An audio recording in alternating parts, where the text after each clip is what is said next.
For 2,000 years, a monumental secret has been buried beneath the foundations of Orthodox Christianity. The early church fathers went to extraordinary lengths to ensure you would never hear it. They burned the ancient manuscripts. They hunted down the mystics who dared to teach it. They built a global empire upon a specific, heavily edited version of history. The cornerstone of that empire is the Orthodox doctrine of the resurrection. You have been taught that the resurrection of Jesus was a literal, physical event. You have been told that flesh and bone rose from the grave, walked the earth, and physically ascended into the sky. You have been conditioned to believe that the ultimate victory over death is the reanimation of the biological body. Mainstream religion insists that your own salvation depends entirely on believing in this physical anomaly. But what if the physical resurrection was a deliberate misinterpretation of a profound spiritual reality? What if the literal empty tomb was a political weapon used to consolidate absolute power over the masses? The initiates of the early Christian mystery schools, the spiritual seekers we now call the Gnostics, knew the truth. They possessed an esoteric understanding of the resurrection that threatened the very existence of the emerging Orthodox hierarchy. They understood that the resurrection was not an event that happened to one man in the past, nor an event waiting for you at the end of time. They knew that the resurrection is a psychological and spiritual transmutation that must occur while you are still alive. Welcome to the Gnostic Archive. Today, we are going to open the forbidden texts of the Nag Hammadi library. We are going to decode the secret of the resurrection that the early church tried to destroy. We are going to reveal the profound difference between the resurrection of the flesh and the awakening of the divine spark. To understand why the Orthodox Church suppressed the Gnostic teachings, you must first understand the politics of the early Christian movement. In the first few centuries after the life of Jesus, Christianity was not a single, unified religion. It was a diverse collection of spiritual communities, mystics, philosophers, and seekers. Among these groups were the Gnostics, those who sought direct, personal experience of the divine, which they called gnosis. The Gnostics did not rely on priests, bishops, or external authorities to connect them to God. They believed that the divine spark, the pneuma, was already trapped inside every human being. Their goal was to awaken this spark from the slumber of the material world. But another faction was slowly gaining power in the ancient world, a faction that favored hierarchy, strict dogma, and absolute control. This faction, led by figures like Irenaeus and Tertullian, would eventually become the Orthodox Catholic Church.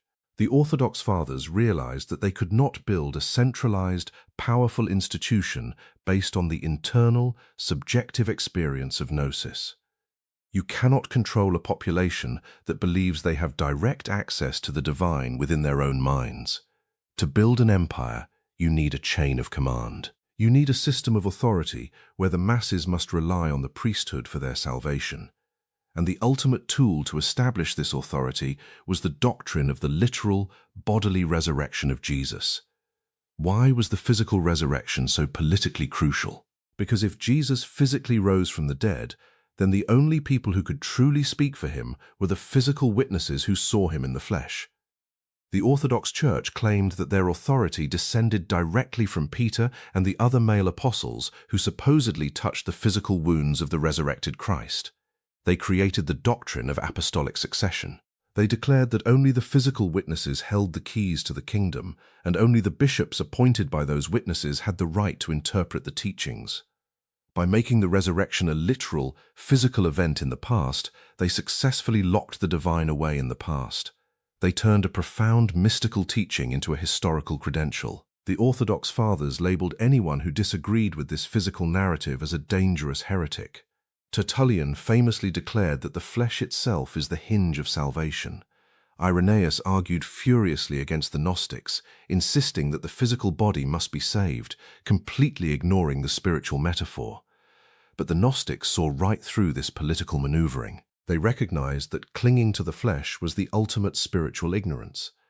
They viewed the material world as a flawed, dense, and temporary construct, often associated with a lesser creator deity known as the demiurge. For the Gnostics, the biological body was not a sacred temple to be preserved for eternity. It was a biological spacesuit, a dense garment of skin and bone that temporarily trapped the eternal light of the spirit. Why would an infinite, eternal, divine spark want to permanently reanimate a decaying biological machine? To the Gnostic mind, the orthodox obsession with physical resurrection was profoundly backward. It was akin to a prisoner finally escaping his cell, only to demand that his prison uniform be made immortal. We find the ultimate refutation of the orthodox narrative hidden within the sands of Egypt. In 1945, an Egyptian peasant unearthed a sealed clay jar near the town of Nag Hammadi. Inside this jar were ancient papyrus codices containing the suppressed teachings of the early Gnostic Christians.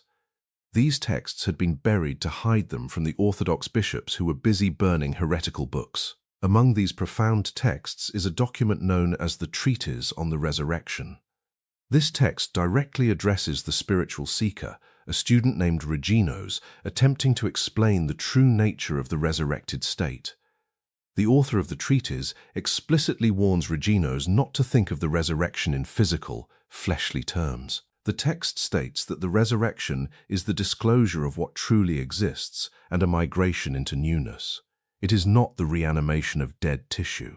It is the realization of the eternal, pre-existent nature of the spiritual self.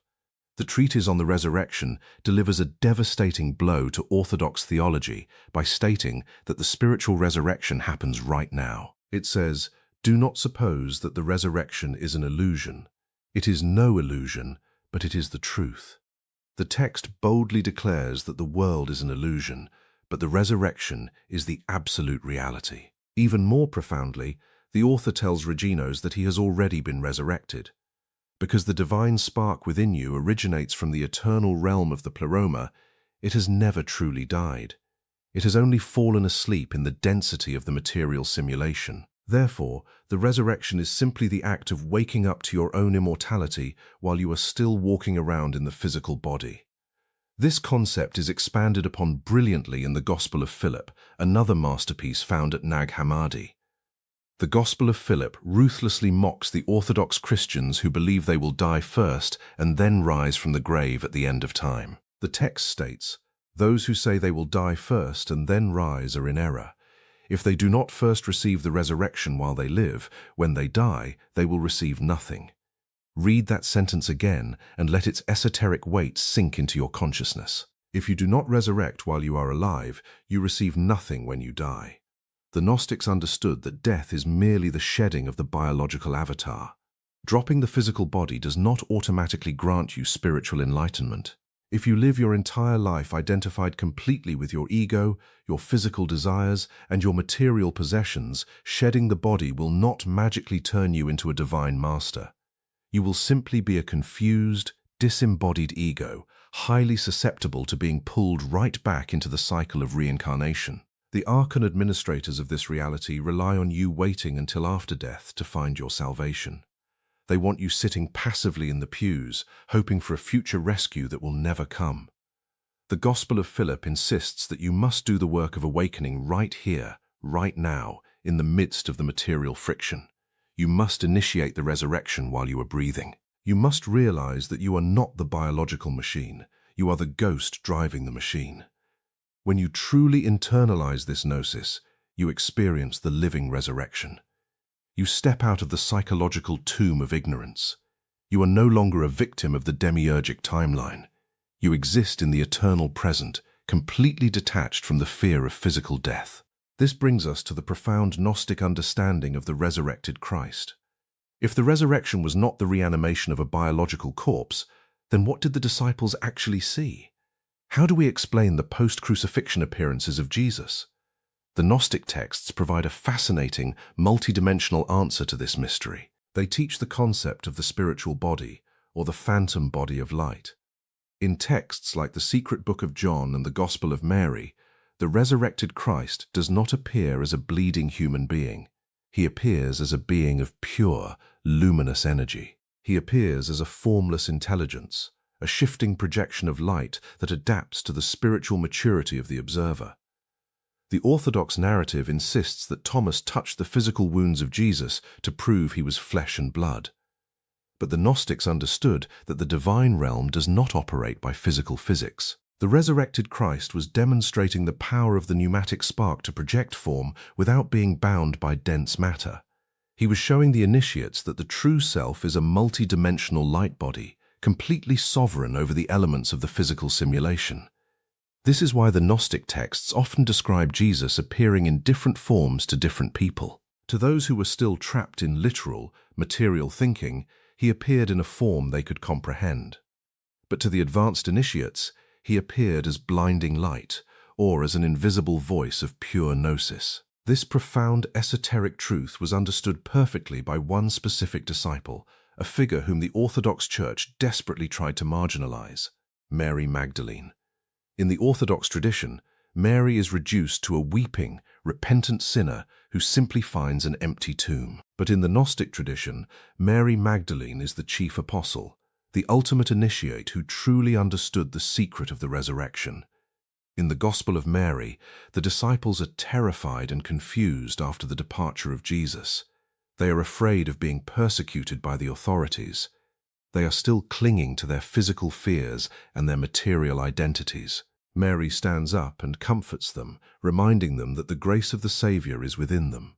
Peter, representing the rigid, orthodox reliance on physical authority, asks Mary to share the secret teachings that Jesus gave only to her. Mary then describes her profound vision of the resurrected Savior, but she does not describe a physical man walking into a room. She describes an internal, visionary experience of the soul ascending through the planetary spheres. Mary explains that she saw the Lord in a vision, and when she asked him how she was seeing him, he gave a profound esoteric answer. He told her that she did not see him with the physical eyes, nor with the physical soul, but with the mind that exists between the two. The Savior was revealing that true spiritual perception, true gnosis, occurs in the higher faculty of the pneumatic mind. The resurrection is perceived internally. Mary then recounts the teachings she received about the ascent of the soul. She describes the soul traveling upward after death, breaking free from the gravitational pull of the material world. She explains how the soul must confront the archontic powers, the cosmic gatekeepers who guard the layers of the demiurgic simulation. These gatekeepers represent the lower frequencies of human nature: ignorance, desire, fear, and the illusion of the flesh. They interrogate the soul, attempting to trap it with guilt and shame, demanding to know where it is going. Mary explains that the soul that has achieved gnosis, the soul that has experienced the living resurrection, cannot be trapped by these archons. The awakened soul responds to the gatekeepers with absolute sovereign authority. The soul declares that it has recognized the illusion of the material world. It declares that it knows its true origin in the pleroma. It states, "What binds me has been slain, and what surrounds me has been overcome." This is the ultimate Gnostic victory.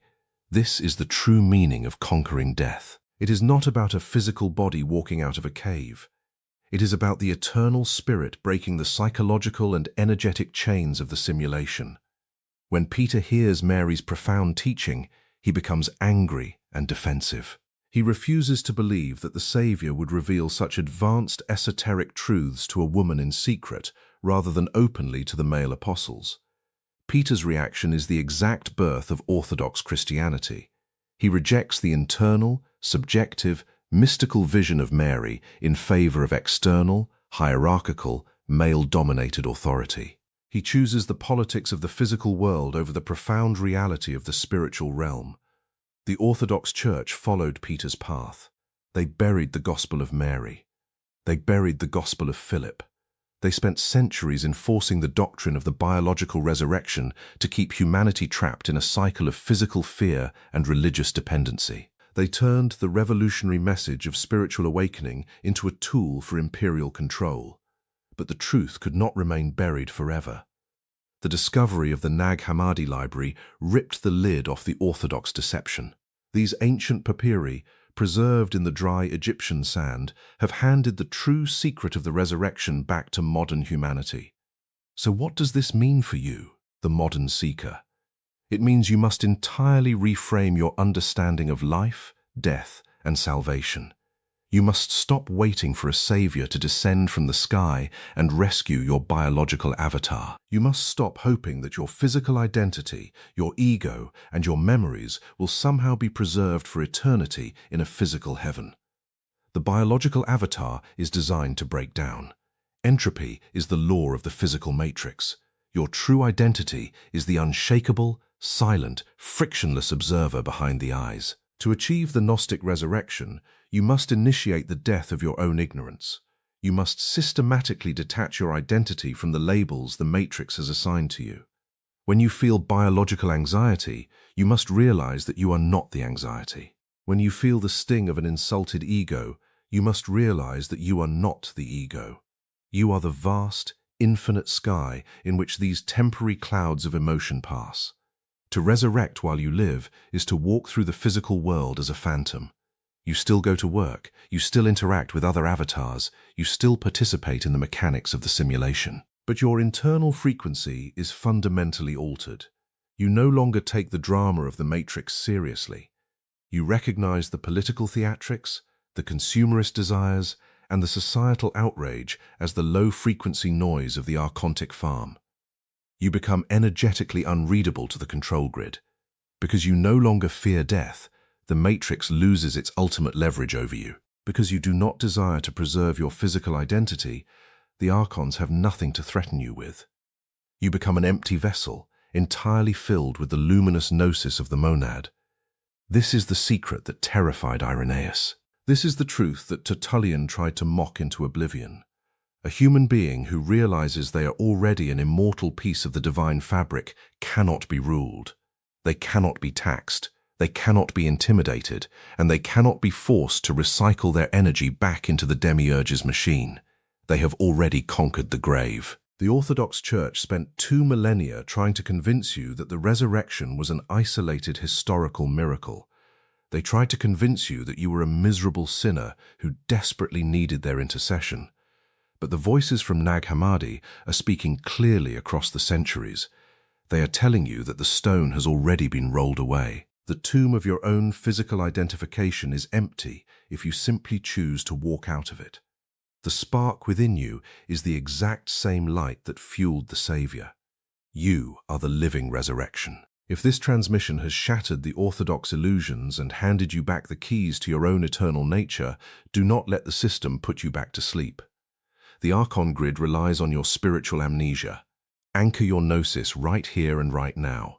Refuse the artificial timelines and the false authority of the external world. Like, share, subscribe, and turn on the notification bell for the Gnostic archive. Send this message to the ones you know are ready to awaken from the slumber of the flesh. We are no longer waiting for the end of time. We are stepping out of time entirely. The orthodox spell is broken. Welcome to the Gnostic archive.